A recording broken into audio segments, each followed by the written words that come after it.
Hi guys, welcome to our first video in chapter 23. Chapter 23 is all about substituted hydrocarbons, and we're going to learn about various functional groups, their chemistry, and some reactions that they can engage with here, as well as some of their properties. So for the entire unit here, we can see our objectives are listed on the right-hand side here, where we're going to go all the way from organic functional groups. We're going to talk about classifying the reactions, and we want to get to some bigger structures called polymers and things that we use every day in our lives, and we want to talk about those things. Okay. So to start, we're going to talk about functional groups. And I have here this picture, which I really like. This is from Compound Interest, which has all kinds of cool science graphics. But this shows us just some very common functional groups that we'll see across organic chemistry. So we have things like alkanes, alkenes, and alkynes that we've already seen. Other things like alcohols, ethers, epoxides that you may have heard of before. Epoxides showing up in like glues. You've probably also heard of maybe like formaldehyde, stuff like that. Maybe some, but there are other things that you likely have not heard of. Things like haloalkanes, things like nitriles, things like azo compounds. So there are some familiar and some new functional groups that we're going to see here. Okay. Now, 22.1, and that's what this video is all about, focuses on alkyl halides and aryl halides. Okay, so let's jump right into it here. Now, to start, we want to define functional group, a word I've said a couple of times here, and the definition is an atom or group of atoms that always react in certain ways. So when we're talking about organic chemistry, maybe we have a halogen being attached to our alkyl chain. That would be an example of a functional group. And we know that that halogen is going to have certain chemical properties, okay? Now, we are referring, when we talk about functional groups, we're specifically talking about an organic molecule with something bound to it. And this is useful because they have predictable chemistry and properties. Like we know what alcohols do. We know what ketones do. And it's easy to predict what a new molecule might do or use them in certain strategic ways. On the right-hand side, I have this table 23.1. This shows us some compounds, things like, say, an alcohol.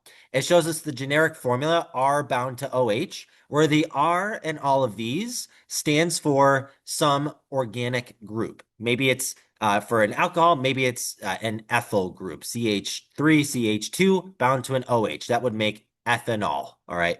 And our functional group is a hydroxyl group, the OH. Okay. So that's how this means. And remember, the R does stand for any organic group. R prime stands for any additional group, like this R prime right here for our ether. Okay.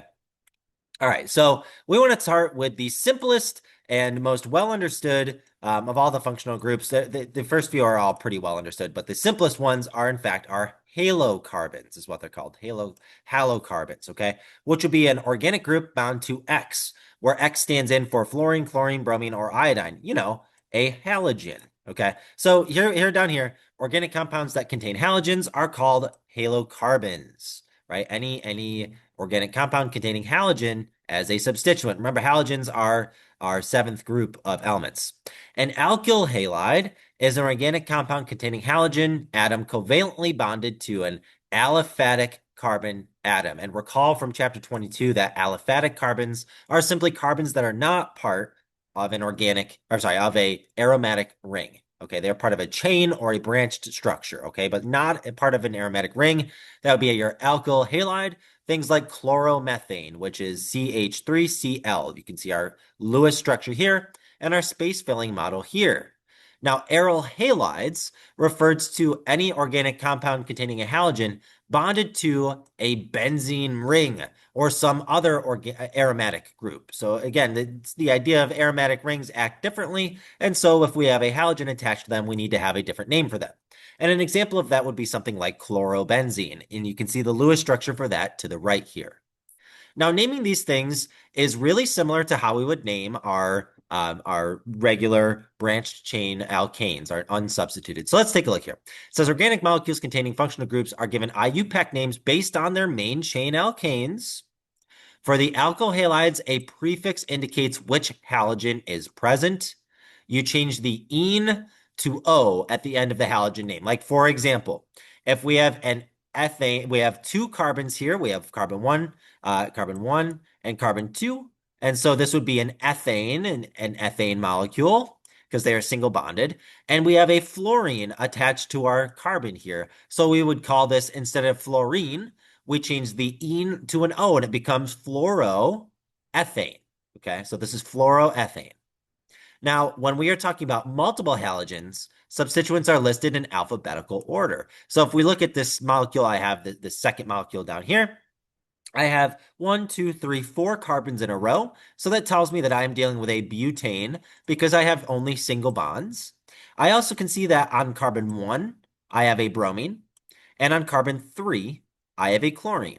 Now I know because of English that that B comes before C in my alphabetical order. So I would list my bromine first, my chlorine second. And so my name could be 1 bromo, 3 chloro, 2 fluoro, butane. Sorry, I forgot I also have a fluorine here. So we have a fluorine on our second carbon. And again, that fluorine goes last in the name because F comes after C. Okay, so we just list it in alphabetical order. So 1 bromo, 3 chloro, 2 fluoro, butane. And that's the space filling model. You can see there's a lot of space filled there. The halogens take up a little bit more space than our hydrogen groups do. Now, last rule is that the number always gives the lowest position number to the substituent that comes first in the alphabet. So in our haloalkanes, our halocarbons, we do want to remember that it's alphabetical. So I do want to point out, I have over here, I have a two substituents on my molecule. I have a fluorine on my second carbon and a fluorine here on this first carbon. So this would be 1,2-difluoropropane. Okay, and that would be again the numbering so that it's not 2, 3. It's 1, 2. Gives the lowest number possible. Now, if we look at an aromatic compound, it's named pretty similarly. A benzene group, a benzene molecule with a fluorine attached to it becomes fluorobenzene. I don't need to give the number because it's on the first carbon. If I have just one substituent, then I know it's always on the first one. For the second example, where I have multiple substituents, here I'll need to give the number. And I always am going to number this so that the lowest position number goes to the first element in alphabetical order. Bromine versus iodine, bromine's going to come first, so my bromine becomes carbon 1. So this is 1 bromo, and I have 1, 2, 1, 2, 3, 4, and 5. So this becomes 1 bromo, 3, 5 diiodobenzene. Right, so one bromo, 3, 5 diiodobenzene is this more complicated molecule here. Okay, so I do want to talk about a little bit about the uses of halocarbons.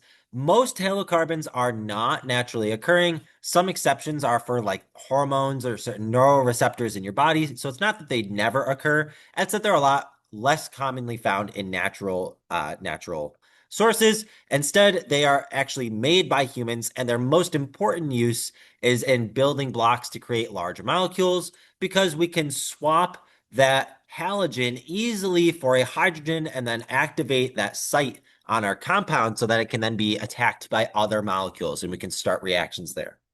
Most industrial uses of halocarbons are actually limited in use because of their toxicity, but they're still pretty widely used. I do want to point out this trichloroethylene, TCE. This is the molecule that was found in Rochester Prep schools in the air, where in the school I first taught in. The building we were in was used as a chemical storage facilitator. A chemical storage facility for Bausch and Lomb for years. Trichloroethylene was stored in barrels and then leaked out and was found to have contaminated the air, walls, and ground of the building we were in. And some students were actually experiencing some of these symptoms, especially the respiratory irritation from the trichloroethylene we were breathing. And this is trichloroethylene. So the ene tells us it's got a double bond, right? We can predict ethylene is going to be 2 carbons with a double bond, and then we're going to have 3 chlorines on it. So it might look something like this.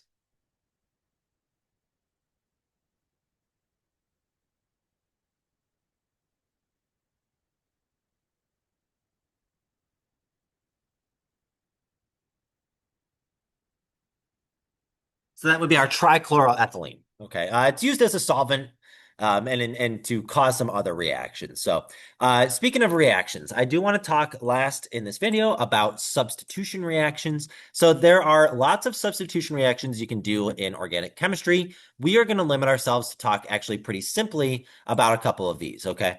So to start, a substitution reaction is simply any reaction in which one atom or group of atoms will replace another. Oh, sorry. I clicked the wrong thing. Oops.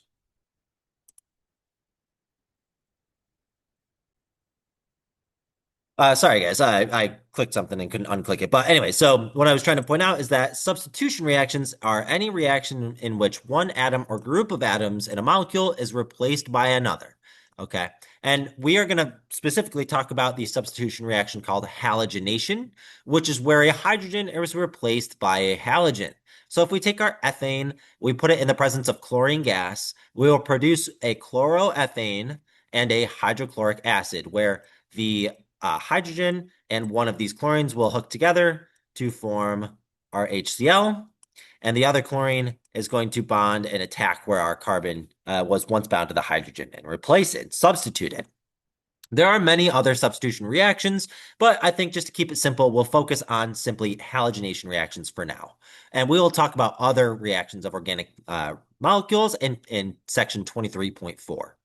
Guys, thank you for listening. That's all I have for this video. I'll see you in the next one.